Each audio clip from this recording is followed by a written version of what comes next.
इस एयरबड्स में एक कान की ज़्यादा यूज होती है, राइट वाली, तो इसकी बैटरी वीक हो चुकी है, स्पीकर भी थोड़ा ख़राब हो चुका है। तो बैटरी हम इस एयरबड्स की डालेंगे और स्पीकर ये डालेंगे, ठीक है।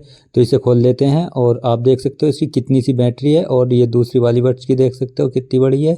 तो मैं इसे डिसोल्डिंग कर लेता हूँ और उसके बाद में ये सारी चीज़ें सोल्डिंग करके तब दिखाता हूँ। ये मैंने स्पीकर निकाल लिया है इसका, और इसकी बैटरी ली है, और इस ईयरफोन का ये स्पीकर लिया है। इन्हें सबको कनेक्ट कर लेंगे इसमें, ठीक है। पुरानी चीज़ें इसकी सारी बाहर निकाल दी हैं, ये कनेक्ट कर ली हैं नई।